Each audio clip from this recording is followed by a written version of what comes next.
The child's handprints on the frost-covered glass looked like a ghost trying to push through from the other side. Marcus Thorne hadn't slept proper in 19 years, and he wasn't sleeping now, just standing at the window past midnight, watching the cottonwoods bend and moan in the October wind. Those trees were 40 years old, planted the same year he'd bought this land back in 1853, back when Montana was still wild enough to break a man or make him, depending on what he brought with him into the territory. The house behind him was dark except for the dying fire in the main room. 2 stories of Victorian architecture that had cost him $12,000 to build in 1880, back when that kind of money meant something. Back when he'd had someone to build it for. The furniture was expensive, the rugs were imported, and every room echoed with the particular loneliness of spaces meant for more people than currently occupied them. Marcus was 48 years old, though most days he felt twice that. He'd built an empire from nothing, starting as a cowhand making $30 a month back in 1865, right after the war ended. 28 years of brutal work, of buying land cheap after the Homestead Act opened up the territories, of learning cattle and weather and men. Now he owned 15,000 acres of prime grazing land in Sweetwater County, worth approximately $225,000 by current assessment. 400 head of Hereford cattle, 8 ranch hands, a foreman he trusted with his life. He was, by any reasonable measure, a millionaire. He was also the loneliest man in Montana. The wind stopped then, dead stopped like God had held his breath. In 28 years of reading weather, Marcus had learned that when nature went suddenly silent, you paid attention. Even the cattle in the distant barn had gone quiet, and animals always knew when something was wrong before people did. That's when he saw it. 5 small fingers pressed hard against the outside of the glass, the frost melting in rings around each one. The handprints were at chest height for him, which meant whoever was making them was small, very small. Marcus moved to the window, his coffee forgotten. The cup was cold anyway. He'd poured it 3 hours ago, back when midnight was still young. He hadn't been able to choke down more than 2 sips. Food and drink had been fuel for 19 years, nothing more. You didn't taste fuel, you just consumed it and kept moving. He reached for the window latch. The double-hung cypress wood frame had been installed in 1880, built to last, built to keep out the Montana cold. His fingers worked the catch, and he pushed the window up. Cold air rushed in like a living thing, dropping the room temperature from 68 degrees to 45 in a matter of seconds. The wind carried the smell of creek water from 2 miles away, and underneath that, the sharp metallic scent of coming snow. A girl crouched beneath the window. She couldn't have been more than 11 years old, maybe 4'6", dangerously underweight at what Marcus estimated to be 52 pounds. She should have weighed at least 65. Her hair was blonde, tangled, and her face was dirty enough that he could see the tracks where tears had carved clean lines through the grime. She wore a flour sack dress. Marcus recognized it immediately. Poor families made clothes from the 50-pound flour sacks, bleaching out the logos, cutting and sewing the fabric into something serviceable. It was common enough in hard times, and these were hard times. The panic of 1893 had hit the country like a hammer 6 months ago. 500 banks had closed across the nation. Cattle prices had dropped from $35 a head to $21. Marcus had lost $5,600 in asset value overnight, and he was wealthy enough to absorb it. Most ranchers weren't. The girl was missing 1 shoe. Her left foot was bare and bleeding, cut by creek rocks. She'd run a long way. 6 miles, maybe 8, based on the damage. But it was the bruises that made Marcus's jaw tighten. Her thin arms were covered in them. Purple and yellow marks, 3 to 7 days old by the look of it. The kind of bruises you got when someone grabbed you hard enough to leave finger-shaped prints. Her lip was split, the blood still wet, and when the wind pushed her hair back from her face, he could see the swelling around her left eye.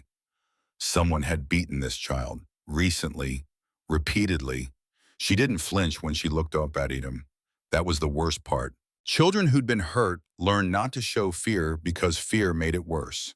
They learned to go still and quiet and wait for the blow to fall and hope it wouldn't fall too hard this time. She looked up at him with eyes he hadn't seen in 19 years, his dead wife's eyes. Catherine's eyes had been gray-blue, a distinctive color that ran in her family. The Whitmore family trait, people called it. Rare enough that you noticed it, Rare enough that when you saw it again, years after Catherine had died alone in a boarding house in Bozeman, it hit you like a fist to the chest. Neither of them spoke. The wind started again, but softer now, almost gentle, like it had delivered what it came to deliver and could rest now. Somewhere in the barn, a horse whinnied, nervous. Marcus hadn't let anyone pass the threshold in 6 years.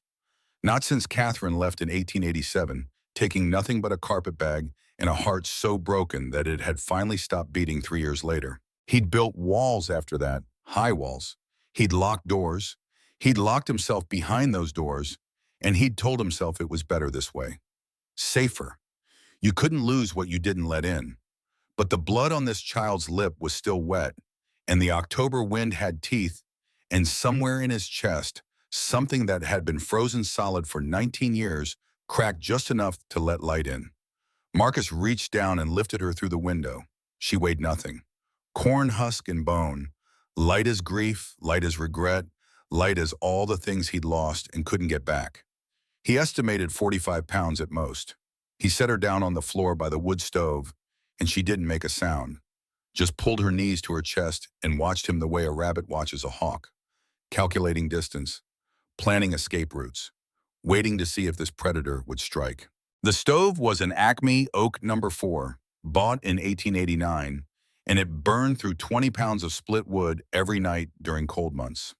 Right now, it was radiating heat at about 350 degrees surface temperature, warm enough to take the chill off, not warm enough to make up for running 8 miles through an October night in nothing but a flour sack dress. Marcus knelt down slow. After 28 years of working with animals, he knew how to move around frightened creatures. You kept your hands visible. You moved like you had all the time in the world.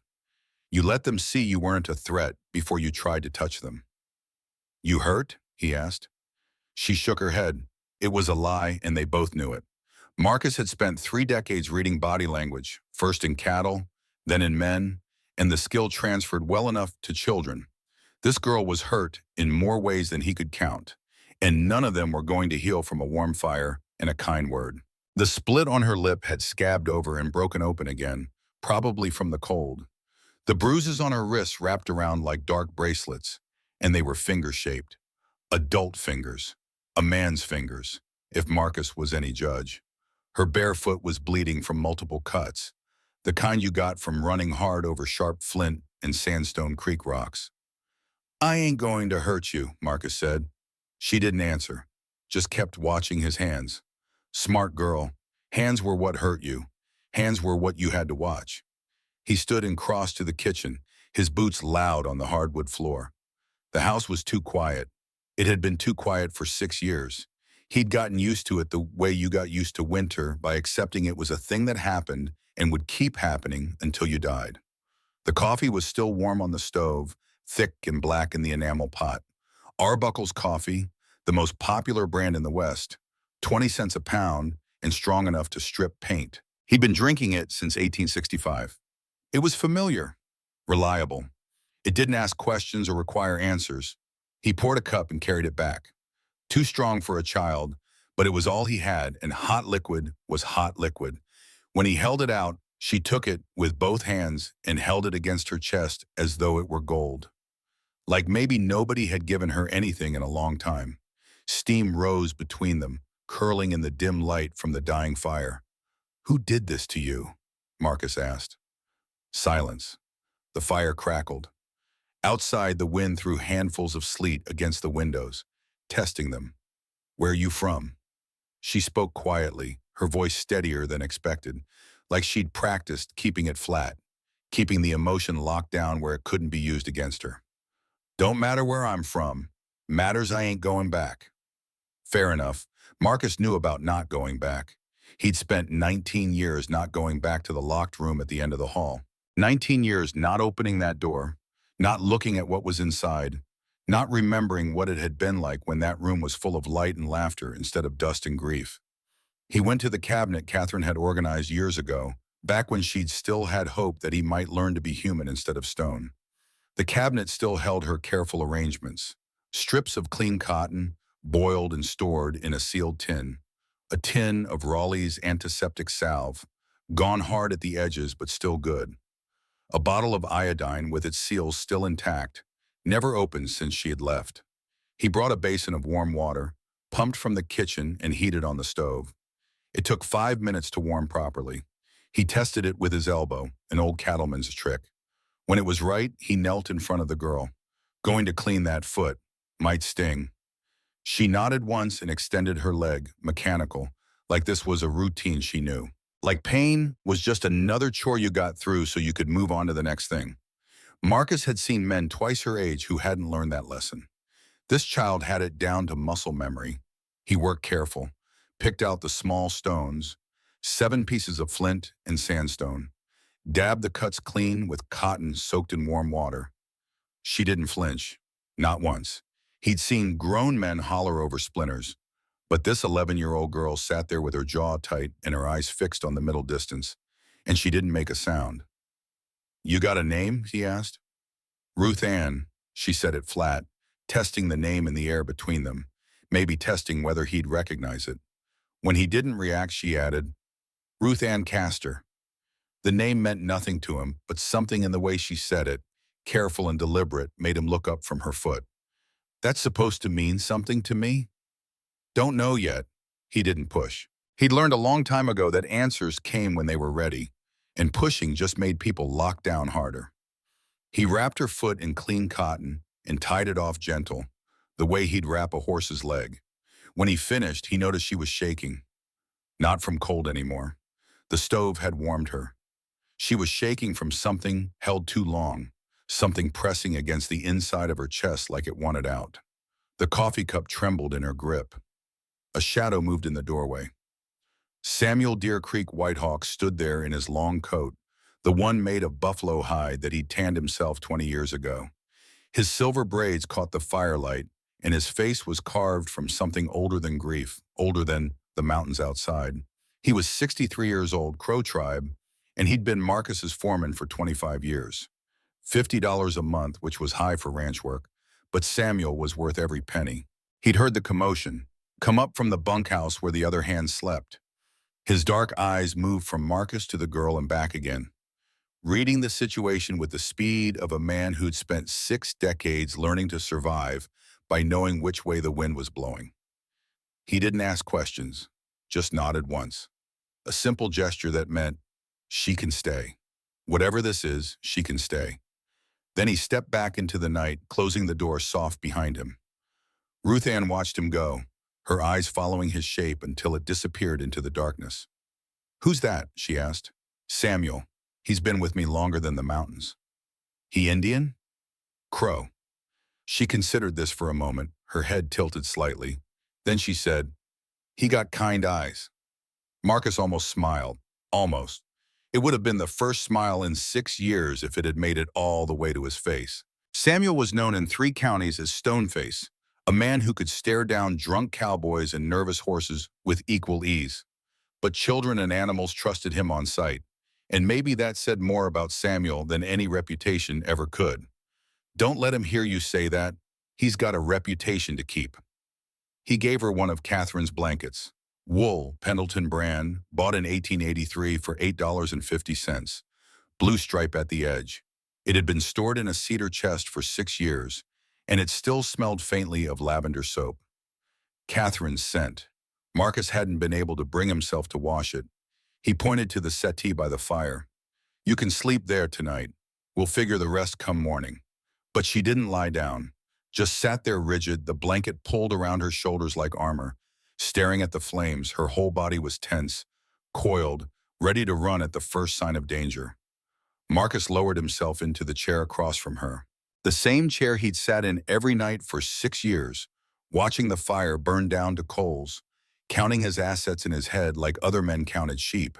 15,000 acres, 400 head of cattle, $225,000 in land and livestock, 47,000 in savings, 18,000 owed to him in outstanding cattle deals. None of it meant anything. His bones ached. 48 years of hard living left marks on a body, but his chest ached worse, and that was the familiar weight he'd learned to carry so long ago he'd forgotten it was there. Until now. until this girl with her silence and her bruises sat in his house like a question he didn't know how to answer. Minutes passed, the fire settled, the wind moaned low and mournful through the cottonwoods outside, and the regulator clock on the wall ticked steady, the way it had ticked through 19 years of empty nights. "You live here alone?" she asked finally. "Just me and Samuel and the cattle." She looked around the room then, really looked. High ceilings, 12 feet tall, a piano in the corner, a Steinway bought in 1881 for $750, untouched for 6 years, gathering dust. Photographs on the mantel that she couldn't quite see from where she sat. "That's a lot of rooms for one man." "Suppose it is." More silence. She pulled the blanket tighter, and then she said it, the thing that made Marcus go completely still in his chair. "You got a sadness on you." Not a question, a fact, delivered plain as weather, plain as saying the sky was blue or winter was coming. "I can see it. Sits on your shoulders like snow that won't melt." No one had spoken to him like that in 20 years. No one had seen him in 20 years. Not past the land and the cattle and the money. He was Marcus Thorne, the millionaire rancher, the man who'd built an empire out of nothing. The man who'd gone from $30 a month to $250,000 in assets through sheer stubborn will and brutal work. He was not a man with sadness on his shoulders, except he was. And this child, this bruised wisp of a girl who weighed nothing and owned nothing and had appeared at his window like a ghost, she'd seen it in the first hour. "I got one too," she said, quieter now. "A sadness. Maybe that's why I found your gate." "What gate?" "The one with the iron sun. It was locked, but I found a gap in the fence. Crawled through." She paused. "Felt like it wanted me to." Marcus's throat tightened. The iron sun gate. He'd had it forged the year Clara was born, 1874. 15 feet of wrought iron shaped into rays spreading outward from a central disk. A rising sun to welcome her into the world. It had been beautiful once. Now rust bled down its bars like old tears, and a heavy chain wrapped the posts, locked tight with a padlock that hadn't been opened in 6 years. He hadn't opened it since the day Catherine left. "Get some sleep," he said, and his voice came out rougher than he intended. "Morning comes early." She nodded and finally lay down, curling into the blanket like a child half her age. Within minutes, her breathing slowed, evened. She was asleep. Marcus sat watching her for a long time. The fire burned down to embers. The wind died to a whisper. He thought about the iron sun gate, rusted and chained. He thought about the gap in the fence he'd never bothered to fix. He thought about Catherine's eyes looking up at him from a face that wasn't hers. Somewhere outside, a coyote called. Another answered. The sounds faded into the dark. He didn't sleep. But for the first time in years, he didn't feel alone in the not sleeping. Morning light made everything look softer. The bruises on her arms, the dust on his piano, the 19 years since anybody had set the table for two. Marcus stood at the stove pushing eggs around a cast iron skillet. The skillet was 12 inches across, bought in 1870, used so many times the bottom was worn smooth. The eggs were burning because he hadn't cooked for anyone but himself in so long he'd forgotten how to pay attention. Coffee boiled black and bitter on the back burner.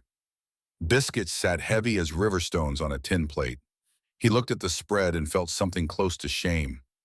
Ruth Ann appeared in the doorway. The wool blanket was still wrapped around her shoulders. She'd finger-combed her hair, but it stuck up in the back like straw after a windstorm. The swelling around her eye had gone down some. She looked younger in daylight, smaller, more breakable. "Sit," he said, nodding toward the table. She sat, hands in her lap, back straight, waiting. The posture of a child who'd learned that you didn't reach for things. You waited to be given them, and you were grateful for whatever came. He set a plate in front of her, burnt eggs, 2 biscuits that could break teeth, a cup of coffee he'd weakened with water. She looked at it like he'd laid down gold. "Thank you. It ain't much. It's more than I had yesterday." She ate everything, didn't complain about the char on the eggs or the density of the biscuits, cleaned her plate, and then looked at it like she wanted to lick it, but knew better. When she finished, she said thank you again. Then a third time when he refilled her coffee. Marcus didn't know what to do with gratitude. It made him itch, made him feel like he'd somehow tricked her into thinking he was better than he was. He grunted and turned back to the stove, scraping the burned bits into the slop bucket. The kitchen door opened and Samuel stepped in, bringing cold air and the smell of hay. He hung his hat on the peg, the same peg he'd used for 25 years, poured himself coffee, and sat down across from Ruth Ann like this was any other morning. Like there wasn't a bruised child at the table who hadn't been there yesterday. "You sleep all right?" he asked her. "Yes, sir." "That said, he's got a broke spring on the left side. Pokes you if you ain't careful." "I found it. Figured you might." Something passed between them. Not quite a smile, but close. Samuel had a way of making people feel seen without making them feel watched. Marcus had never learned that trick. Ruth Ann's eyes moved around the kitchen, taking inventory. The dried herbs hanging from the ceiling beam, sage and thyme and oregano, remnants of Catherine's garden from 1880 to 1887. The flour tin with the dented lid, a 25-pound Pillsbury tin with a dent from being dropped in 1889. The window over the sink, glass thick and warped with age, and past that, visible through the rippled pane, the locked door at the end of the hall. She didn't ask about it, but Marcus saw her notice. After breakfast, Ruth Ann washed her plate without being asked. Marcus watched her from the corner of his eye. The way she handled the dish, careful, like it might bite her. Like she'd been punished before for breaking things. She dried it with a rag and set it back on the shelf in exactly the spot she'd seen him take it from. "You don't got to do that," he said. "I don't mind." "Didn't say you minded. Said you don't got to." She turned and looked at him, and for a moment he saw something flicker behind her eyes. Confusion, maybe, or the beginning of trust. Then it was gone. "Can I help with chores?" she asked. "No. I'm good with animals. I can muck stalls and haul water." I said no. She closed her mouth, nodded once, but an hour later, when Marcus came back from checking the north pasture fence line, he found her in the barn with Samuel, learning how to brush down the horses. She had a curry comb in her small hand and was working it over the flank of his bay mare. The mare was named Lady, 12 years old and temperamental. She'd kicked 2 ranch hands in the past year, broke one man's ribs. She wouldn't let strangers within 10 feet of her stall. But she stood calm as Sunday for this slip of a girl, ears forward, relaxed. Samuel caught Marcus's eye and shrugged. "She asked." Marcus didn't say anything, just watched for a moment, then walked away. You couldn't argue with results. By midday, she'd made herself useful in ways he couldn't object to. She gathered eggs from the hen house without being shown where it was. 24 Rhode Island red chickens producing 15 to 18 eggs a day this time of year, and she found every nest, even the ones the hens tried to hide. She carried firewood from the pile to the porch, making 4 trips to his one, arms full each time with 20 pounds of split oak and cottonwood. She found a broom somewhere and swept the kitchen floor, raising 19 years of dust that made them both cough. "You always work this hard?" Marcus asked. "Work keeps trouble away." He didn't ask what kind of trouble. He already knew. They ate dinner in the same silence they'd eaten breakfast. Not uncomfortable, just unfamiliar, like 2 people learning each other's shapes. She chewed slow and thorough. He noticed she always left one bite on her plate, then ate it last, like she was saving proof that there had been food at all. Afterward, he walked her around the ranch, the cattle pens with their split rail fences, the hay barn, 60 feet by 40 feet, 2 stories tall, holding 200 tons of loose hay. The smokehouse with 6 hams hanging and 40 pounds of bacon wrapped in cheesecloth. The ice cellar dug into the north hill, 12 feet by 12 feet, 8 feet deep, stone walls keeping 2 tons of ice wrapped in sawdust from last January's cutting. She listened to everything he said, asked questions that made sense, remembered the answers. When they reached the main pasture, she stopped and stared. "All these yours?" "Every last one." 400 head of cattle spread across the valley, red and brown against the yellowing grass. Mountains rising behind them, already capped with early snow. The sky so big, it made a person feel small and free at the same time. "You must be rich as Croesus," she said. Marcus almost laughed. "Almost. Don't feel rich." She looked at him sideways, and he knew she was filing that away too. Another piece of the puzzle she was building. The big house with too many rooms. The piano nobody played. The locked door. the man who had everything and carried sadness like a stone. "You got a cat," she said, pointing. A barn cat had emerged from the shadows. Orange and white, one ear torn from some long-ago fight. Meanest mouser in the territory. It walked straight to Ruth Ann and wound between her legs, purring. Samuel, who'd followed at a distance, shook his head. "That cat don't like nobody. Scratched me 3 times this week." Ruth Ann knelt and scratched behind its torn ear.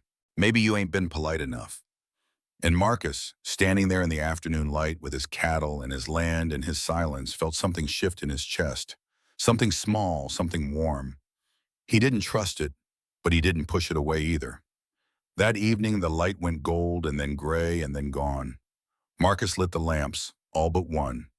Ruth Ann sat by the fire with the orange cat curled in her lap, both of them watching the flames like they held answers. She'd been quiet since supper, thinking quiet, not scared quiet. He was learning to tell the difference. Her eyes drifted to the mantel, to the photograph there in its tarnished silver frame. "Who's she?" Ruth Ann asked. Marcus didn't have to look to know which picture she meant. He felt it like a bruise pressed. "My wife. She's real pretty." He took a long breath, let it out slow. "Was." Ruth Ann didn't say sorry.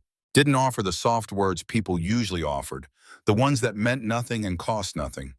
She just sat there stroking the cat, letting the silence hold what words couldn't. "She die of sickness?" she asked finally. "She—" He stopped. The truth was complicated. Catherine had left him first. Left him for his coldness, his silence, his refusal to grieve out loud. She'd died 3 years later, lone in a boarding house in Bozeman. He hadn't known until a letter came from a stranger. "She passed, long time ago." "You got the same eyes," Ruth Ann said. "Sad ones. Hers in that picture, yours right now." A log popped in the fire. Loud, sharp. Ruth Ann flinched. The cat startled from her lap.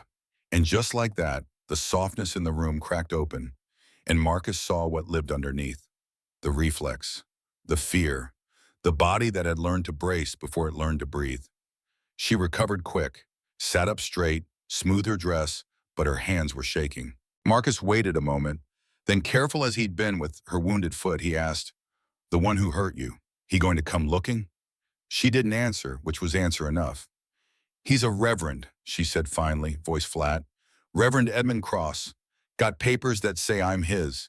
Got the sheriff and the church and everybody believing I'm the liar, and he's the saint." She looked at Marcus then, and her eyes were old. Too old. Nobody believes a child over a man of God. Marcus felt something turn in his chest, something sharp. "I believe you." She blinked once, twice, like she was waiting for him to take it back. He didn't. That night, after she'd fallen asleep on the settee, Marcus walked to the window by the front door, the one that faced east toward the road, toward town. There was a lamp there, hadn't been lit in 6 years. Catherine used to keep it burning whenever he was out riding. A signal, a promise. "I'm waiting. Come home." He struck a match, touched it to the wick. The flame caught, small at first, then steady. He didn't know why he did it, didn't have words for the feeling in his chest. But when he looked back toward the settee, Ruth Ann's eyes were open, watching. She didn't speak, just looked at the lamp, then at him, then closed her eyes again. She slept through the night for the first time in 2 years. On the third moment, she asked about the locked door. He told her it was storage. First lie he'd told in years that made him feel like a coward. Ruth Ann accepted the answer with a nod, but her eyes lingered on the brass handle a moment too long. She knew. Children always knew when adults were hiding something. They just learned not to push. That afternoon, while Marcus was in the north pasture counting heads, making sure none of the 400 cattle had wandered through breaks in the fence, Ruth Ann did what children do when given space and safety. She wandered. He'd told her to stay close to the house, but the land pulled at her. All that open space, all that sky after years of cramped rooms and locked cellars.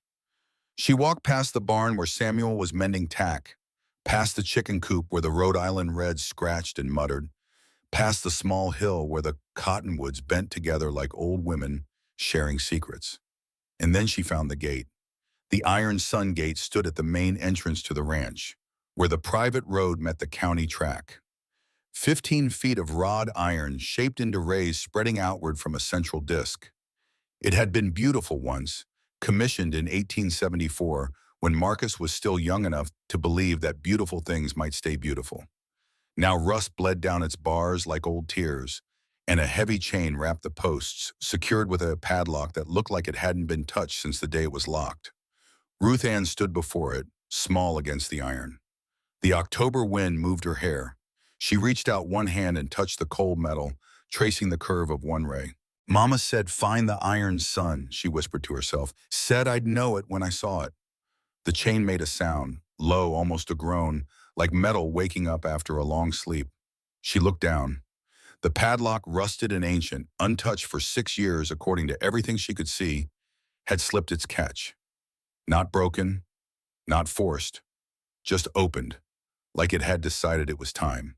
The chain slithered through the bars with a sound with serpentine motion and fell to the frozen ground with a dull clank that echoed across the empty pasture.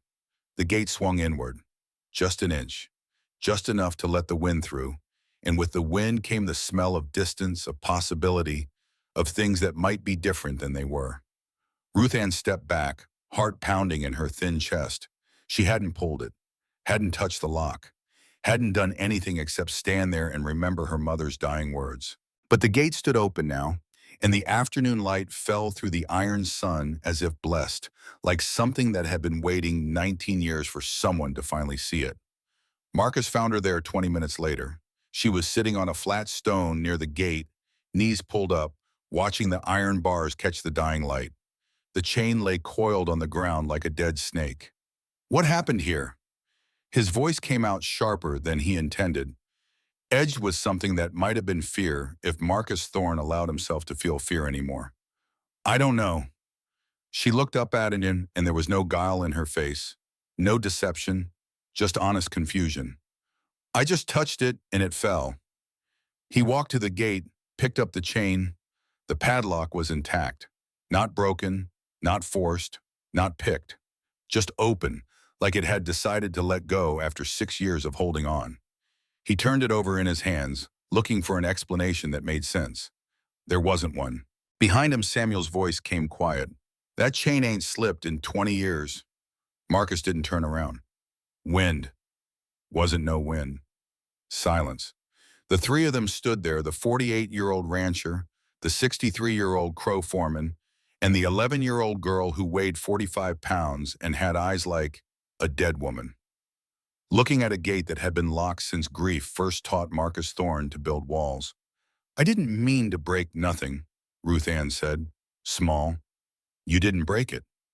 Marcus crouched down and looped the chain through the bars again, but he didn't padlock it, just wrapped it loose, like maybe it would hold and maybe it wouldn't, and either way the choice wasn't entirely his anymore. "Go on back to the house. Supper soon." She went. Samuel stayed. "You gonna tell me you believe that was wind?" Samuel asked. "I'm going to tell you I don't want to talk about it." Samuel nodded slow. He'd known Marcus long enough to know when to leave a wound alone, but before he turned to go, he said, "Some things that's been locked up too long, they find their own way open. Don't matter if you're ready or not." That night, the stars came out thick and cold, sharp enough to cut. Marcus found himself on the porch with a cup of coffee gone lukewarm in his hands. Ruth Ann appeared beside him without asking permission, wrapped in Catherine's blanket, and sat on the step below. They watched the sky in silence. A coyote called somewhere in the dark. Another answered. The sounds faded into the vast Montana emptiness. "You ever have children?" she asked. The question hit him like a fist. He'd known it was coming, had felt it circling closer for 3 days, but that didn't make it easier. Knowing a storm was coming didn't stop the lightning from striking. "Once." The word came out dry, scraped raw. "A girl. She died long time ago." Ruth Ann didn't look at him, just kept watching the stars like they might rearrange themselves into answers if she looked hard enough. "What was her name?" "Clara." "That's pretty. Means clear. Like light." He didn't ask how she knew that. Didn't trust his voice to hold steady through another question. His hands tightened on the coffee cup, and the cold ceramic bit into his palms. My mama died too, Ruth Ann said, 2 winters back. Consumption took her slow. She pulled the blanket tighter around her shoulders. Before she passed, she told me things. About where I come from, about a debt owed. What kind of debt? Didn't say exactly. Just said find the ranch with the iron sun. Said the man there owes me something he don't even know about. She paused, and in that pause the whole world seemed to hold its breath. Said you was a good man who forgot how to be good. Marcus's hands tightened on the cup until his knuckles went white. The coffee was cold now, dead cold, like everything else in his life. Your mama, what was her name? Margaret, Margaret Summers. But that wasn't her born name. She changed it when she was young. Said she had to. Born Margaret Castor, changed to Summers when she married my father. He died before I was 2. Mama went back to using Summers, but kept my last name as Castor. Said it was the only thing of his I'd have. Margaret. The name meant nothing to him. But something stirred in the back of his mind, something Catherine had said once, years ago, in the middle of a fight. You don't know everything about me, Marcus. You never cared to ask. He'd thought she was being dramatic. Women got emotional during arguments, said things they didn't mean. He'd learned to weather those storms by going silent, by outlasting the anger until it burned itself out. It had never occurred to him that maybe she was telling the literal truth, that maybe there were whole pieces of her life he'd never bothered to learn. She ever mention a woman named Catherine, he asked. Ruth Ann turned to look at him then, full on, and the lamplight from the window caught her eyes and turned them silver blue in the darkness. That was my grandmother's name, Mama's mama. Never met her. She died before I was born. A pause. How'd you know that? The stars wheeled overhead. The coyotes had gone silent. Somewhere in the house, the lamp in the window flickered, and Marcus couldn't breathe, couldn't think, couldn't do anything except sit there and feel the weight of it crush down on him. Catherine had a daughter before him, before Clara, a daughter she'd never told him about, hidden away, given to relatives, erased from the story of who she was. And that daughter had a daughter, and that daughter was sitting on a hip porch right now, wearing his dead wife's eyes, asking about a debt he was only now beginning to understand. Neither of them spoke for a long while.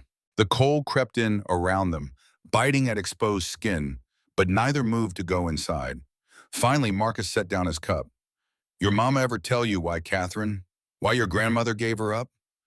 Said she was young, unwed. Said back then a girl in that situation didn't have choices. Ruth Ann pulled at a loose thread on the blanket. Said Catherine cried when she handed her over. Cried so hard she couldn't stand. Marcus closed his eyes. He could see it now. Catherine at 16, 17 maybe, in 1867 or 1868. Pregnant, terrified. The Whitmore family was old Montana money, owned a bank in Helena, held land and reputation like other families held heirlooms. A bastard child would have ruined everything. Her father was a strict Presbyterian, the kind who believed suffering purified the soul, and forgiveness was something you had to earn through blood and tears. She would have had no choice. Keep the baby and lose everything, family and status and future. Or give the baby away and bury the shame so deep that maybe, with enough years, it would stop hurting. She'd chosen survival, and then she'd spent the rest of her life trying to outrun what survival had cost her. No wonder she'd never told him. She'd already lost one daughter to silence. When Clara died and Marcus locked himself behind walls of grief, refusing to speak her name, refusing to cry, refusing to be human, Catherine must have felt like she was losing another daughter to another man's inability to love out loud. That's why she'd left, not because Clara died, but because Marcus didn't break, didn't weep, didn't do anything except turn harder and colder and more stone-like with each passing day. I ain't asking for nothing, Ruth Ann said quietly.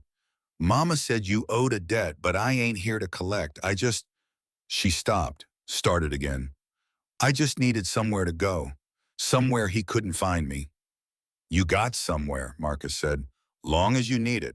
She looked at him, searching, waiting for the catch, the condition, the price that always came with safety.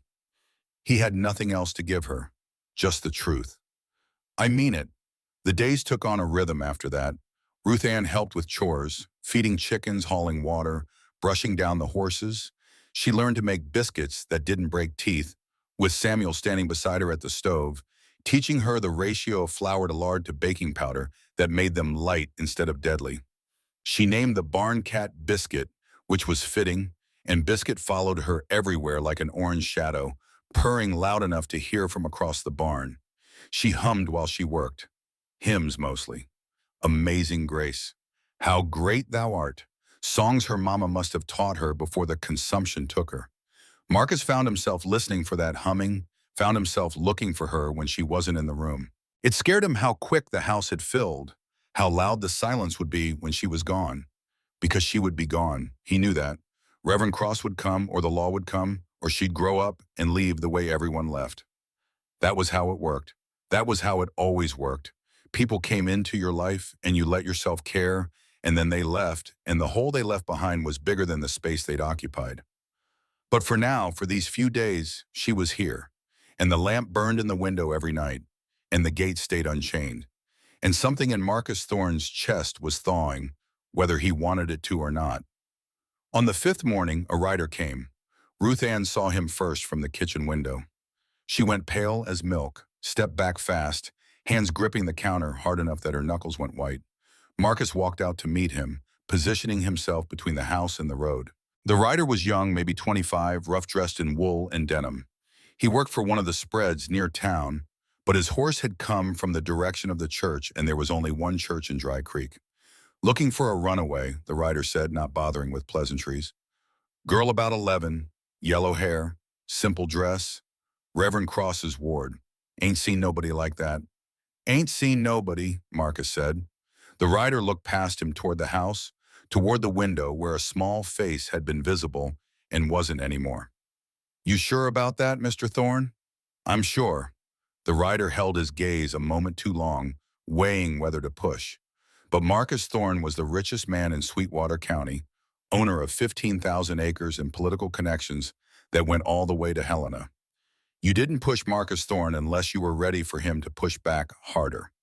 The rider touched his hat brim and turned his horse back toward the road.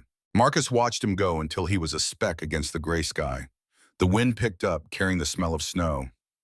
Dark clouds were massing on the horizon, the kind that meant a storm was coming. The kind that could drop 2 feet of snow in a night and leave you trapped for a week. Something was coming. He could feel it in his bones the way he could feel weather.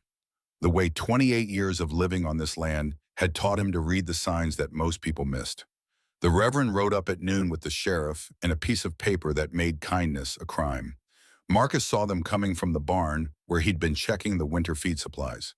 2 riders on the county road, one in black, one wearing a tin star that caught the weak November sun. He set down the account book he'd been reviewing and walked out to meet them, positioning himself between the riders and the house. Samuel appeared at his left shoulder without being called, silent and solid. Reverend Edmund Cross dismounted first. He was 52 years old, soft in the middle from years of church suppers and comfortable living. Clean-shaved, wearing a black coat that had been brushed free of dust, expensive wool that probably cost $45. His hands were pale and smooth, the kind of hands that had never roped a steer or dug a post hole or done any work more strenuous than turning Bible pages. The kind of hands that could hurt a child and not show marks the next day. Mr. Thorne, Cross said, and his smile spread slow and satisfied. How good of you to join us. The smile was all mouth. His eyes stayed flat as creek stones, calculating, measuring. Sheriff Grant Matthews climbed down slower, like his bones ached. He was 54, had been sheriff for 12 years, and Marcus had shared whiskey with him more than once, talked cattle and weather, and the slow dying of the frontier. But today Grant wouldn't meet his eyes, and that told Marcus everything he needed to know about where this was going. Marcus, Grant said, voice tired, don't make this hard. Make what hard? Cross reached into his coat and produced a folded paper. He held it out with both hands, reverent, like it was holy scripture instead of just legal documentation. Ruth Ann Castor is my legal ward. Her mother signed custody papers before she passed. Witnessed by the church, filed with the county. He let the paper hang in the air between them. She ran off 5 days ago. Troubled child, makes up stories. I only want what's best for her. Marcus didn't take the paper. What's best for her is staying away from whoever put those bruises on her arms. Cross's smile didn't falter. It was practiced, perfected over years of deflecting accusations and maintaining appearances. Children fall, Mr. Thorne. They play rough. They hurt themselves and blame others when they're caught in mischief. Surely you understand. He tilted his head, all patience and pity. A man of your solitary nature might not recognize the discipline a child requires. The words were chosen careful. Solitary nature. Living alone. The implication hung there like smoke, poisoning the air. I recognize a lie when I hear one, Marcus said. Do you? Cross stepped closer, and his voice dropped soft as a knife sliding from a sheath. Then perhaps you'll recognize this. I have a legal document. I have the sheriff. I have the weight of the church and the county behind me. He paused, let it sink in. What do you have, Mr. Thorne? A big house, empty rooms, a dead wife and a dead daughter, and enough money to buy silence but not forgiveness. The words hit like fists. Marcus felt his hands curl at his sides. Grant Matthews stepped between them, one hand raised out. Now hold on, both of you. Marcus, is the girl here or not? Before he could answer, the front door opened. Ruth Ann stood on the porch, wrapped in the blanket, her face white as bone, but her spine straight. She'd heard them coming. Must have watched from the window, knowing this moment would arrive eventually. Cross's smile widened. There she is, my wayward lamb. Ruth Ann didn't move, didn't speak, but her eyes went to Marcus, and in them he saw something he hadn't seen before. Hope, fragile as frost on glass, waiting to be shattered. She ain't going with you, Marcus said. The law says otherwise. Then the law is wrong. Grant Matthews rubbed his face with one weathered hand. He looked older than his years, caught between a legal paper that was probably valid and the certainty in Marcus Thorne's voice. Marcus, I got no choice here. The document's valid, signed and witnessed. Look at her, Grant. Look at her arms, look at her face. Grant looked, everyone looked. The bruises were visible even from 30 feet away, yellow and purple against pale skin. Children get hurt, Cross said smoothly. That don't prove nothing. Proves enough, Marcus said. Cross stepped forward then, and his voice carried now, pitched for an audience though there was none but the wind and the watching cattle. Mr. Thorne, I understand your attachment. A lonely man, a vulnerable child, an empty house. He paused, letting the implications settle like ash after a fire. Some might wonder what draws a recluse to take in a young girl. Some might ask questions. The accusation hung in the air, poison dressed as concern. You're twisting this, Marcus said, voice low and dangerous. Am I? Cross glanced toward the house, toward the hallway visible through the open door. What's behind that locked door, Mr. Thorne? The one in the hallway. The one you keep shut so tight. Ruth Ann flinched on the porch. She'd asked about that door. She'd wondered. That ain't none of your concern. A man with secrets shouldn't throw stone. Cross spread his hands, the picture of reason. I'm sure there's an innocent explanation. But the town talks, Mr. Thorne. A millionaire hermit, a runaway girl, a locked room. People draw conclusions. Marcus felt the ground shifting beneath him. Everything he'd built to protect himself was being turned into a weapon. The locked door that held Clara's memory, the solitude that held his grief, the kindness he'd finally dared to show. All of it twisted into something ugly. Samuel spoke then. His voice was quiet, but it cut through everything else. That girl's got his wife's eyes. You notice that, Reverend? Cross turned, irritation flickering across his composure. What? Catherine Thorne died 3 years back. That girl's got her eyes. Exact. Samuel walked closer, slow and deliberate. Might be the law gives you a paper, but blood gives Mr. Thorne a claim you ain't counted on. Ruth Ann looked between them, confusion and something like hope warring on her face. Marcus found his voice. Catherine had a daughter before we married.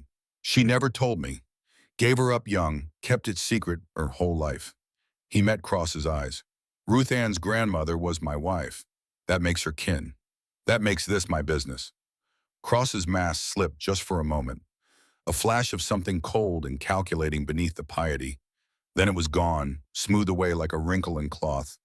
A convenient claim, unprovable, desperate. I got letters, Marcus lied. He didn't, but Cross didn't know that. Catherine kept letters from her daughter. I found them after she passed. Names, dates, enough to take to a judge. Cross's jaw tightened. He looked at Grant Matthews. Grant looked at the ground. This ain't settled, Cross said finally. I'll be back tomorrow with a marshal from Helena, a federal man. You can tell your lies to him. He turned to Ruth Ann and his voice went soft and sharp as a razor. I'll see you soon, child. We have much to discuss about honesty and obedience. Ruth Ann didn't flinch this time. She just stared at him with those old eyes. The eyes that had seen too much. The eyes that knew exactly what honesty and obedience meant in Edmund Cross's vocabulary. Cross mounted his horse. Grant followed, still not meeting anyone's gaze. They rode back toward the road, toward the iron sun gate standing open in the distance. When they were gone, Ruth Ann walked down from the porch. She stopped in front of Marcus. You lied for me, she said. I did. Wadao. He looked at her, this child who'd appeared at his window like a ghost, who'd opened a gate that hadn't moved in 20 years, who carried his dead wife's eyes in a debt he was only beginning to understand. Because some things matter more than the truth, and you're one of them. Snow began to fall, the first real flakes of the season, drifting down soft and silent as absolution. But absolution, Marcus knew, was still a long way off. He opened the locked door that night. 19 years of dust rose like a congregation of ghosts. The snow had thickened after Cross left, falling steady and silent, covering the tracks of horses and men and lies. Ruth Ann had gone quiet after supper, not her usual thinking quiet, but something deeper. Wounded quiet. She'd watched Marcus through the meal, watched him check the windows twice, watched him not eat a single bite of the stew she'd helped Samuel make. After she'd gone to bed on the settee, Marcus stood in the hallway. The door was in front of him, brass handle dull with years, dark oak, same as the day he'd hung it 19 years ago after the funeral. After they'd put Clara in the ground, and Catherine had stood there dry-eyed because all her tears had already been used up. He'd walked past this door 10,000 times, touched the handle in the dark like a man touching a headstone. Never opened it. Never once in 19 years. Tonight his hand closed around the brass and he turned it. The hinges groaned, a sound like something waking after long sleep. The door swung inward and the smell hit him first. Dust and cedar and something faint beneath. Something that might have been lavender once. The soap Catherine used to wash Clara's hair. He stepped inside. The room was small, smaller than he remembered. A child's room with a child's bed against the wall. White iron frame, white quilt yellowed with age. A window faced east, curtains drawn, fabric gone thin as old skin. A wooden chair sat in the corner where Catherine used to sit and read stories aloud. A shelf held 3 books, their spines cracked. Mother Goose, Grimm's Fairy Tales, The Velveteen Rabbit, and on the pillow, exactly where Clara had left it 19 years ago, sat a porcelain doll. Corn silk hair, blue glass eyes, painted smile that hadn't faded. Catherine had bought it for Clara's 2nd birthday. Clara had named it Rosie and carried it everywhere. To the barn, to the creek, to church on Sundays tucked under her arm like a secret. Marcus walked to the bed. His boots left prints in the dust, the first prints in 19 years. He reached down and picked up the doll. It weighed nothing, just cloth and porcelain and paint.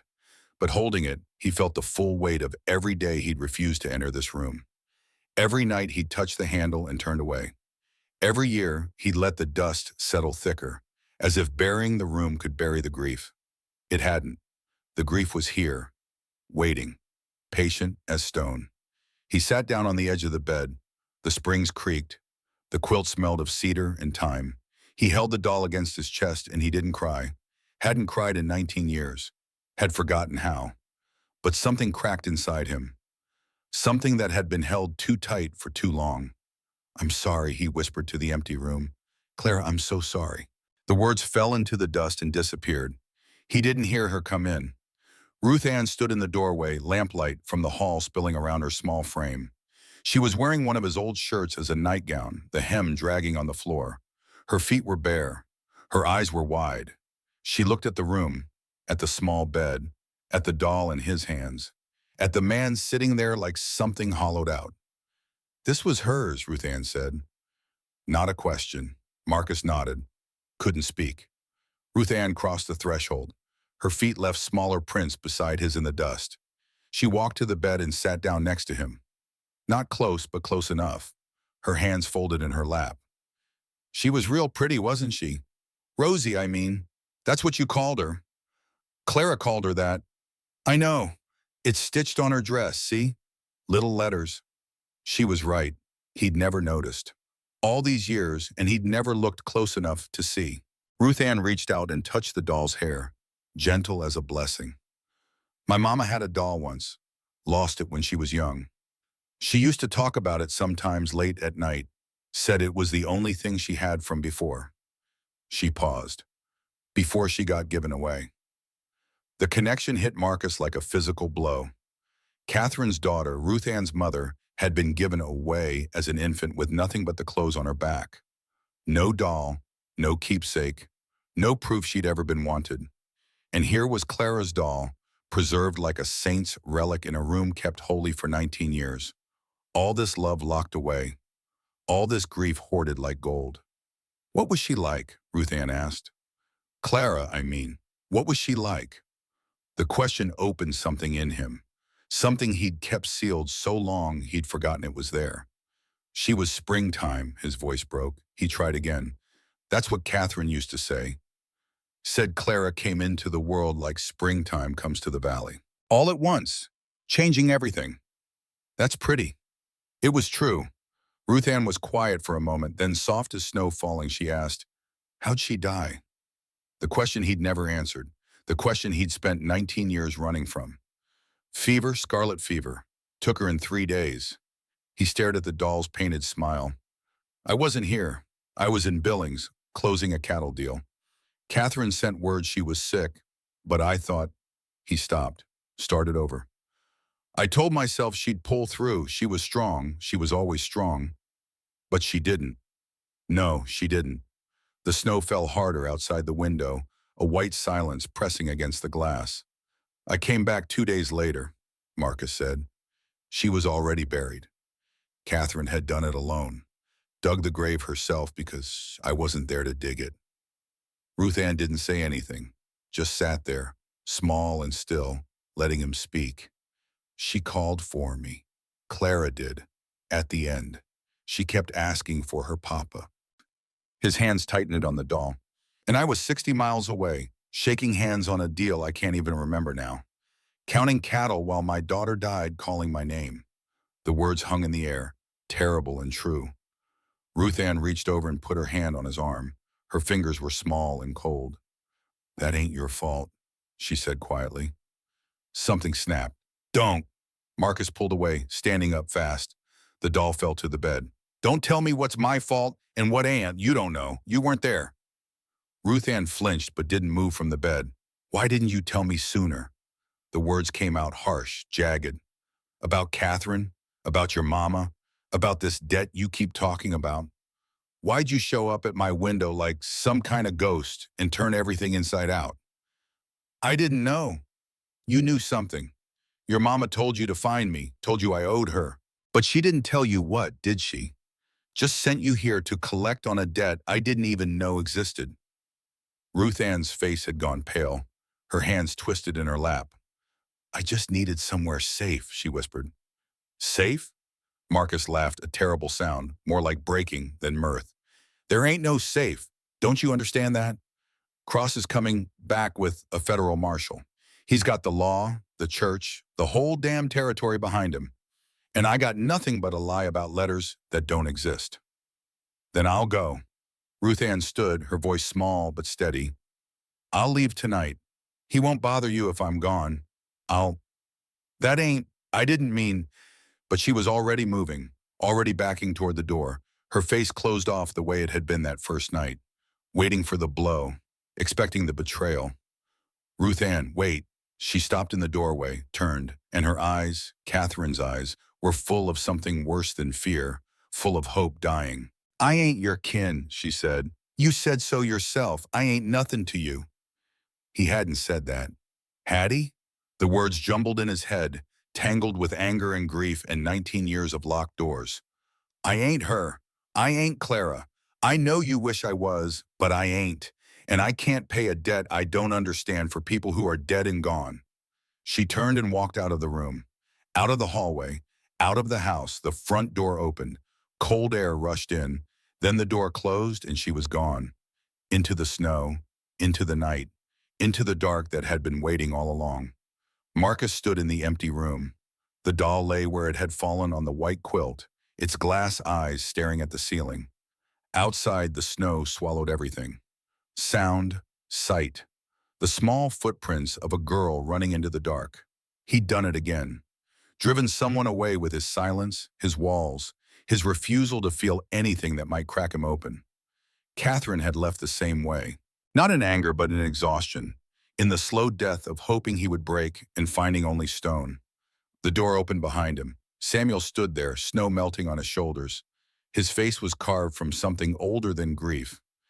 "She's gone," Marcus said. "I sent her out into—" "I know, I saw. We have to find her. Cross's men could be—" "I'll find her." Samuel didn't move. "But first you're going to listen, because there's something you should have known a long time ago, and I ain't carrying it no more." Marcus turned. "Catherine told me things before she left. Things she couldn't tell you because you wouldn't hear them." Samuel's voice was steady and merciless.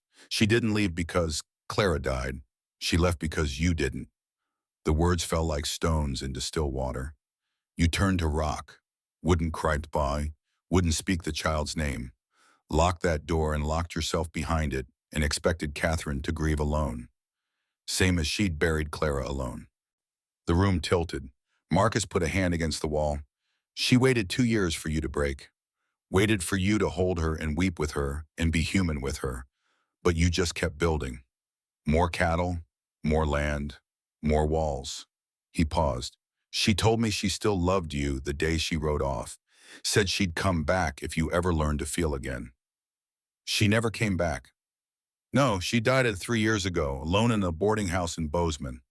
Samuel's voice softened. "I got the letter. Didn't tell you because she asked me not to. Said if you hadn't come by then, you weren't coming." Marcus's legs gave out. He sank to the floor, back against the wall, hands hanging useless at his sides. The weight of it crushed him. Not Clara's death, but everything after. The silence he'd chosen, the love he'd refused, the wife who died waiting for him to remember how to be human.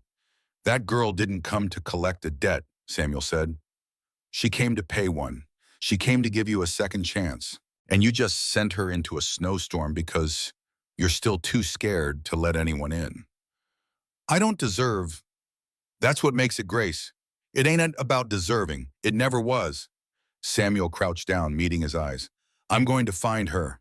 You're going to sit here and decide what kind of man you want to die as." His voice was steady and merciless. "Because that choice is coming, Marcus, sooner than you think." He left. The door stayed open behind him. Marcus sat on the floor of his daughter's room, surrounded by 19 years of dust, and wept for the first time since they put Clara in the ground. Snow fell all night. By morning, every sin was covered, but nothing was forgiven. Marcus stood on the porch before dawn, watching the world turn white. The storm had gentled sometime in the small hours, shifting from fury to patience, and now the flakes came down soft and steady as breath. The cottonwoods were ghosts. The barn was a gray shape in the distance. The iron sun gate stood open at the end of the drive, half buried, waiting. Samuel had ridden out hours ago, hadn't come back. The silence where his report should have been was its own kind of answer. Either he was still searching, or he'd found something he couldn't bear to bring back yet. Either way, Marcus knew what he had to do. He went to the barn and saddled his horse. The bay mare, the one Ruth Ann had brushed that first full day. The one who'd stood calm beneath her small hands when she wouldn't stand calm for anyone else. The leather was cold. His fingers were clumsy. He hadn't slept, hadn't eaten, hadn't done anything but sit on the floor of Clara's room until the weeping stopped and something harder took its place. Something that felt like purpose. Something that felt like the beginning of choosing life over death. He mounted up and rode out into the white. The snow had erased everything. No tracks, no trails. The world was a blank page, and somewhere on it, a girl was written in invisible ink. Lost. Alone. Running from a man who'd promised her safety and then proved himself exactly like all the other men who'd hurt her. Marcus rode past the gate. The chain lay buried now, a dark shape beneath the white. He didn't stop to dig it out. Didn't stop for anything. The road toward town was empty. No riders, no wagons, no sign that anyone else existed in this frozen world. The mountains rose in the distance, their peaks lost in cloud, and the valley stretched out below like a held breath. He didn't go to town. Not yet. There was somewhere else he needed to be first. The hilltop cemetery sat a quarter-mile east of the house, on a rise where you could see the whole ranch spread out below. Catherine had chosen the spot. Said she wanted Clara to be able to watch the sunrise, to see the cattle moving in the spring, to know she was still part of the land even after the land had taken her. Marcus hadn't been up here in 3 years. Hadn't been able to make himself climb the hill, face the stone, speak to the silence that never answered back. Today he climbed. The grave was half buried in snow. The stone was simple. Gray granite, hand-carved letters already softening with weather and time. Clara Catherine Thorne, 1874 to 1880. She was springtime. Marcus dismounted. The wind had died and the silence was so complete he could hear his own heartbeat, could hear the snow settling on his shoulders and hat. He knelt. The cold came through his trousers immediately, biting at his knees, but he didn't move, just knelt there in the snow before his daughter's grave. A man made of stone, finally learning to crack. "I don't know how to do this," he said. His voice sounded strange in the silence. Too loud, too human. "I never knew. Your mama tried to teach me, but I was too proud, too scared." The stone said nothing. The snow kept falling. "I thought if I didn't feel it, it couldn't hurt me. Built walls so high I couldn't see over them. Locked doors so tight I forgot what was behind them." He looked at the carved letters of her name, already filling with snow. "But you were always there, behind every wall, behind every door, waiting for me to be brave enough to remember." A crow called somewhere in the distance, the only other living sound in the world. "There's a girl," Marcus said. "Name's Ruth Ann. She showed up at my window a few days ago, half frozen, beat half to death. She's got your mama's eyes, got your grandmother's blood in her veins, though I didn't know it at first." He paused, gathering strength for what came next. "I think maybe your mama sent her. Or maybe God did. Or maybe grace just works that way.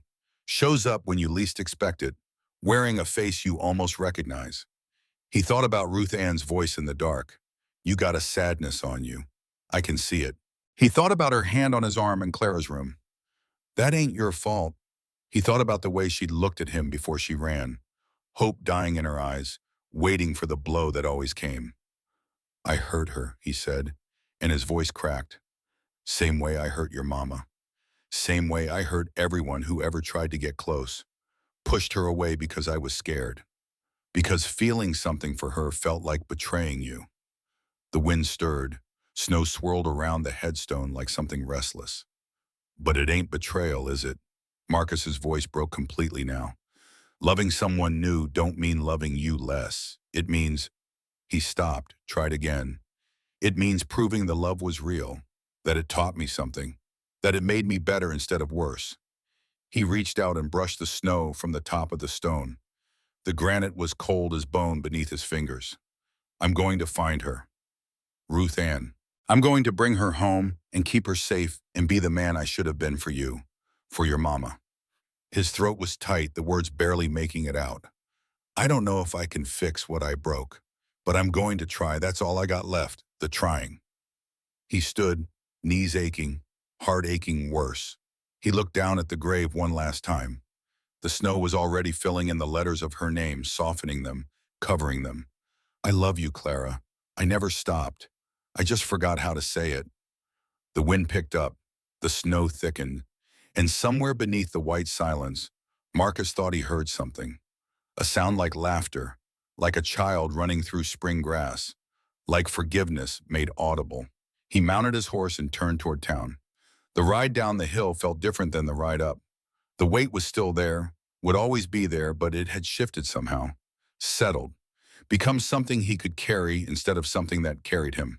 Ruth Ann was out there, lost in the snow, or found by Samuel, or taken by Cross. He didn't know which. Didn't matter. He was going to find her either way, because Samuel was right. This wasn't about debt or blood or legal papers. This was about grace. Unearned, undeserved, given freely to those who didn't know how to ask.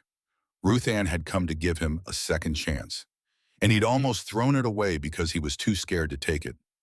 Not anymore. He spurred the mare forward, and the snow parted before him like a curtain, like a door swinging open, like a world that had been waiting 19 years for him to finally walk through. Dry Creek lay quiet under the snow. Smoke rose from chimneys in thin gray columns. A dog barked somewhere and was silenced.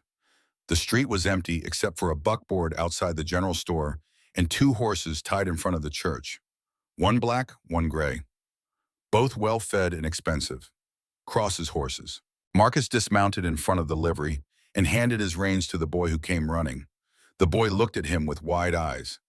Everybody in town knew Marcus Thorne, knew his money and his solitude and the rumors that clung to both like burrs. "Mr. Thorne, sir, there's been—" "I know." Marcus didn't slow down. "Where is she?" "The church.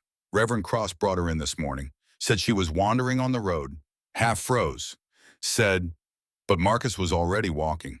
The First Methodist Church of Dry Creek was a white clapboard building with a bell tower that had gone silent 3 winters ago when the rope frayed and nobody bothered to fix it. Marcus had helped build it, back when he still believed in building things.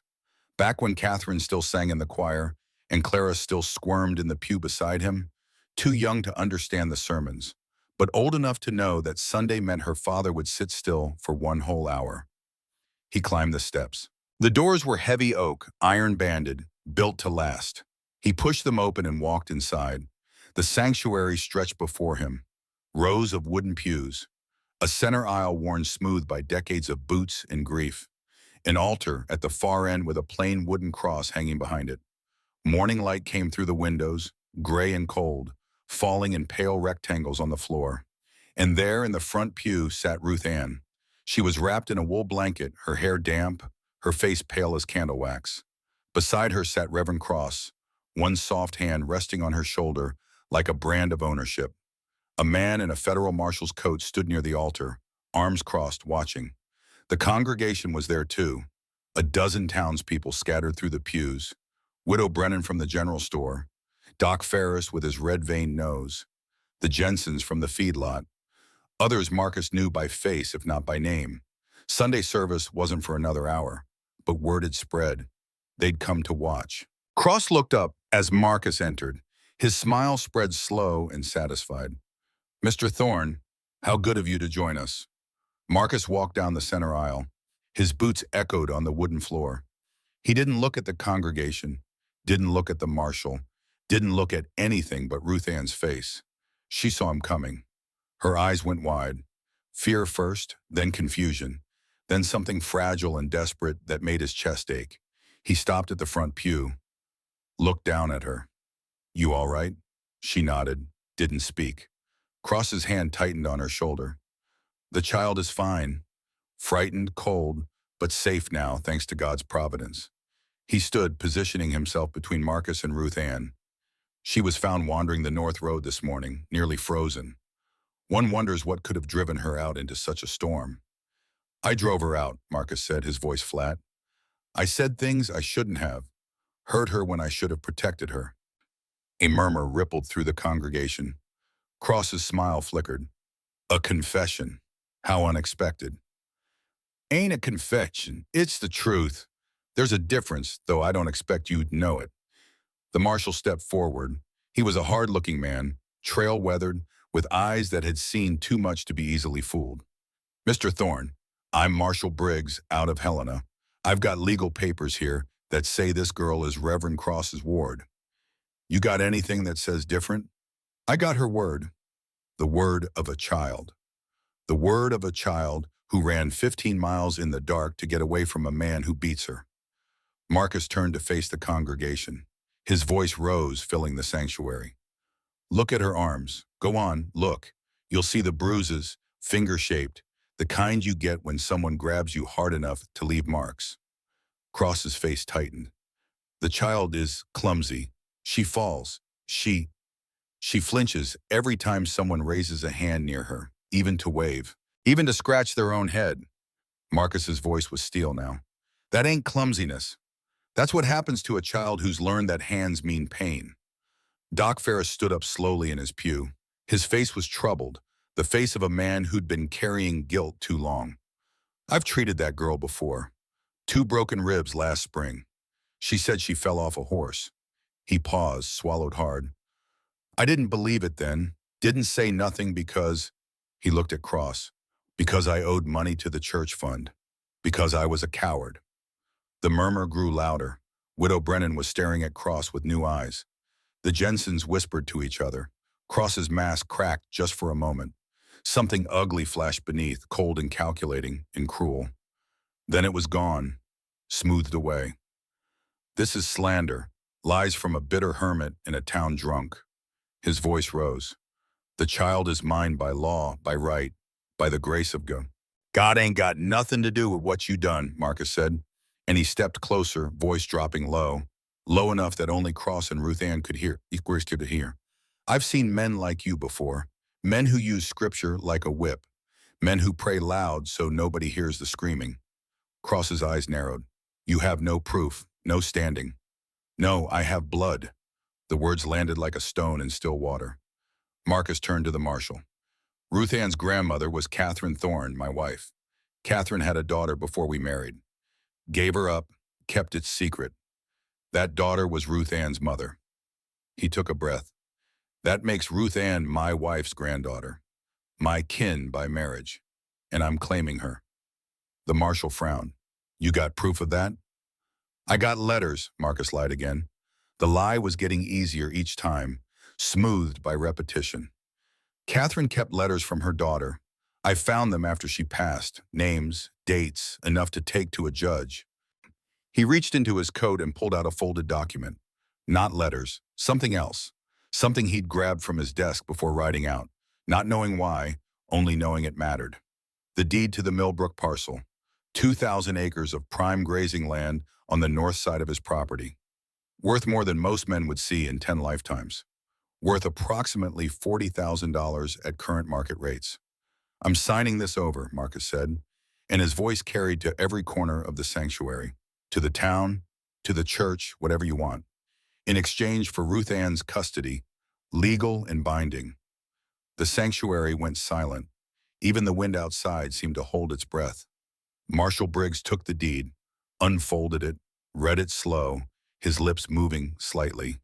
When he looked up, his eyes had changed, harder, wearier, reassessing everything. 2,000 acres. That's a lot of land for a girl who ain't even blood. She's blood enough. Marcus didn't look away. And land's just dirt. She's more than dirt. Cross stepped forward, face flushed. This is absurd. You can't buy a child. The law doesn't work that way. The law works however men with power decide it works, Marcus said, turning to face him fully. You taught me that, Reverend, when you used your church and your papers and your clean hands to beat a little girl and call it salvation. I never... Marcus cut him off, turned to Ruth Ann. Tell them the truth. Whatever happens after, I'll stand by you, but they need to hear it from your mouth. She stood. The blanket fell from her shoulders. She was so small, standing there in the front of the church, dwarfed by the space and the watching eyes. But her voice came out clear as spring water. He locks me in the cellar when I sin. Sometimes for days. Her voice didn't waver. He uses his belt when I talk back. He broke my ribs when I tried to run the first time. She looked at Cross and there was no fear left in her face. Only truth. He prays real loud while he does it. Says he's saving my soul. The congregation erupted. Widow Brennan rose to her feet, her face twisted with horror. The Jensens were shouting. Doc Ferris had his head in his hands, shoulders shaking. Marshal Briggs folded the deed and tucked it inside his coat. Then he walked across and took him by the arm. Reverend, I think you and I need to have a conversation down at the jail. This is outrageous. I am a man of God. God ain't the one pressing charges. The territory of Montana is. The marshal's grip tightened. He led Cross toward the door. The Reverend twisted, looking back at Ruth Ann with something venomous in his eyes. You'll regret this. Both of you. God sees everything. Ruth Ann didn't flinch. So do I. The doors closed behind them. The sanctuary fell quiet again, but a different kind of wine. The quiet after a storm passes. The quiet of something ending and something else beginning. Ruth Ann stood alone in the aisle. She looked up at Marcus and she whispered, You gave away your land for me. I gave away dirt. He knelt down so their eyes were level. You ain't dirt, Ruth Ann. You ain't a debt or a burden or a ghost. You're a child who deserved better than what the world gave you. He swallowed. And I'm sorry I made you think, even for a minute, that you wasn't wanted. Her chin trembled. You mean it? I mean it. She crashed into him, arms around his neck, face pressed against his shoulder, shaking with sobs she'd held in for God knows how long. He wrapped his arms around her and held on the way he should have held Clara, the way he should have held Catherine, the way he'd been too scared to hold anyone for 19 years. The congregation watched in silence. Some of them were crying too, and outside the snow had stopped. Sunlight broke through the clouds, falling through the church windows in long golden beams, lighting up the dust motes like something holy. The snow had stopped by the time they reached the gate. The ride home had been quiet, the good kind of quiet, the kind that doesn't need filling. Ruth Ann sat in front of Marcus on the bay mare, wrapped in his coat, her head leaning back against his chest. She'd fallen asleep somewhere around the creek crossing, exhaustion finally claiming what fear had held at bay. Samuel met them at the barn. He took the mare's reins without a word, but his eyes said everything. Relief, approval, something that might have been pride. He nodded once at Marcus. Marcus nodded back. Some things didn't need language. Marcus carried Ruth Ann inside and laid her on the settee, pulling Catherine's wool blanket up to her chin. She stirred but didn't wake, just burrowed deeper into the warmth. A small sound escaped her lips that might have been contentment. He stood there watching her breathe, in and out, the rhythm of something alive and safe and home. Then he walked back outside. The iron sun gate stood open at the end of the drive, half buried in fresh snow. The chain lay where it had fallen days ago, rusted, ancient, no longer needed. Marcus waded through the drifts until he reached it. He picked up the chain, held it in his hands, felt the weight of it.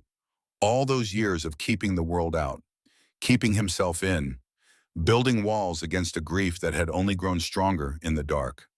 He walked to the barn and hung the chain on a nail beside the horse tack. A piece of history, a reminder of what he'd been, what he'd chosen to stop being. Then he walked back to the gate. The iron sun caught the last light of afternoon, golden now, almost warm. The rust looking less like decay and more like age, like something that had earned its years. He didn't close it, didn't even touch it, just left it standing open. That evening, the fire burned low and the stars came out thick and cold. Ruth Ann woke to the smell of coffee and biscuits. Samuel's biscuits this time, which meant they were actually edible. She sat up on the settee, blanket clutched around her shoulders, and found Marcus in the chair across from her. Same positions as their first night, same fire, same silence. But everything was different. You came for me, she said. I did. Even after what I said about not being your kin. He leaned forward, elbows on his knees. You ain't Clara, I know that. Don't want you to be, but you're something I didn't know I needed until you showed up at my window, half froze and stubborn as a mule. A small smile tugged at her mouth. Mama always said I was stubborn. Your mama was right. Silence again. The fire crackled. Outside, the wind moved soft through the cottonwoods, gentle now, carrying nothing but cold air and starlight. Ruth Ann looked toward the window, the one that faced east toward the road, toward town. The lamp sat dark on the sill. She pushed off the blanket and crossed the room, found the matches on the ledge, struck one, touched it to the wick. The flame caught. Small at first, then steady. Golden light spilled across the glass, pushing back the dark. "What's that for?" Marcus asked. She turned to look at him. Catherine's eyes, Clara's almost smile, something entirely her own. "So you can find your way home, in case you ever forget." Something in his chest cracked open. The last piece of ice that had been frozen there for 19 years. It hurt, that thawing. Hurt worse than the freezing had. But it was a good hurt. The kind that meant you were still alive. Still capable of feeling. Outside, the gate stood open. The snow glittered under the stars. And somewhere in the house, a child was humming. Amazing grace, soft and off-key. The most beautiful sound Marcus Thorne had heard in 19 years. 3 months later, the winter had settled deep into Montana. The ranch was buried under snow, the cattle in winter pastures, smoke rising steady from the main house chimney. Inside, the kitchen table was set for three. Marcus, Ruth Ann, Samuel. A family, though none of them would have used that word yet. It was still too new, too fragile, too precious to name out loud. Ruth Ann was helping cook, her biscuits almost as good as Samuel's now. She wore a proper dress, store-bought from town, paid for with Marcus's money, and chosen by Widow Brennan, who'd appointed herself the girl's unofficial guardian of feminine proprieties. Her hair was clean and braided. The bruises had faded to nothing. She hummed while she worked. It had become her habit, a sign that she felt safe. The legal matters had been settled. Marshal Briggs had taken Marcus's deed and filed it with the county. 2,000 acres transferred to the town of Dry Creek to be used for a proper school and orphanage. One that would be overseen by a board, not a single man. One where children would be protected instead of hurt. Reverend Cross's trial was set for spring. After Ruth Ann had testified, 3 other children had come forward. Then 5 more. The house of cards that Cross had built on piety and fear had collapsed in a single week. Marcus had his ward, legal and binding. Ruth Ann Castor, formerly ward of Edmund Cross, now ward of Marcus Thorne. The paperwork had been signed by a judge in Helena who'd looked at the bruises in the photographs Doc Ferris had finally taken, looked at the deed Marcus had given up, and made his decision in under 5 minutes. The community had apologized in its awkward way. Widow Brennan brought pie every week, her face tight with guilt she couldn't quite articulate. Doc Ferris treated Ruth Ann for free, his penance for years of looking the other way. The Jensens nodded respectfully when they saw Marcus in town, a gesture that said, "We were wrong about you," without having to use words. Marcus attended town meetings now, first time in years, spoke when he had something to say, was learning slowly to be part of the world again instead of separate from it. He laughed sometimes. The sound was rusty, unpracticed, but real. Ruth Ann had discovered she could make him laugh by doing impressions of Biscuit the cat, who had grown fat and lazy over the winter, and now spent most of his time sleeping on the warmest spot in the house. The iron sun gate stayed open. Snow drifted through it, wind blew through it, and once a week Marcus walked out to check on it. Not to close it, just to make sure it was still there, still standing, still welcoming instead of forbidding. They ate dinner together, the 3 of them. Easy conversation about small things. The cattle weathering the winter well. Ruth Ann's progress with arithmetic at the school in town. Samuel's plans for spring planting. "Mr. Peterson says I'm good with numbers," Ruth Ann said, spearing a piece of potato. "You get that from your grandmother," Marcus said, and his voice was steady. "Catherine was sharp with numbers, could do sums in her head faster than I could write them down." It was the first time he'd spoken Catherine's name with warmth instead of pain. Ruth Ann noticed, smiled, didn't make a big thing of it, just filed it away as another sign that the man across from her was healing, same as she was. After dinner, Ruth Ann did homework at the table. Marcus read the newspaper. Samuel whittled by the fire, his knife making soft scraping sounds against wood. Domestic, peaceful, normal, family. When it was bedtime, Marcus walked Ruth Ann to her room. Not Clara's room anymore. Ruth Ann's room. They'd spent a day cleaning it together, washing the windows, beating the dust from the curtains, airing out the quilts. The porcelain doll sat on a shelf now, honored but not hidden. Rosie, watching over a new child, a living child. There were new things too, Ruth Ann's drawings tacked to the wall, her school books stacked neat on the desk, hair ribbons hanging from the bedpost, signs of a life being lived instead of a memory being preserved. Marcus tucked her in. He was still learning how. Still awkward, but earnest. That counted for something. "Tell me about Clara," Ruth Ann asked. It had become their ritual. Every night she asked about Clara, and every night Marcus told her something new. A memory he'd locked away that was finally safe to open. "What do you want to know tonight?" "What was her favorite song?" "You Are My Sunshine." Catherine sang it every night before bed. Ruth Ann looked at him, hopeful. "Will you sing it to me?" Marcus hesitated. He hadn't sung in 20 years. Hadn't thought his voice still knew how. But Ruth Ann was looking at him with those gray-blue eyes, and somewhere in his chest, something that had been frozen for 19 years was finally warm enough to move. He sang, quiet, rough, but sincere. "You are my sunshine, my only sunshine. You make me happy when skies are gray." His voice cracked on the second line, but he kept going. "You'll never know, dear, how much I love you. Please don't take my sunshine away." Ruth Ann's eyes closed, a smile on her face. Safe, loved, home. Marcus finished the song and stood in the doorway, watching her sleep. Like he'd watched Clara. Like he'd tried to watch Catherine. But different now. Not haunted by ghosts, accompanied by memories. Not locked in the past, present in the present. "Good night, Ruth Ann," he whispered. He almost added, "I love you." The words were there, waiting on his tongue. Not quite ready yet, but soon. Soon he'd be able to say them. Soon he'd be able to mean them without the weight of 19 years of grief crushing the words before they could form. Soon. He turned out the light and walked to the living room, looked out the window at the iron sun gate. Snow was falling gently. The gate stood open.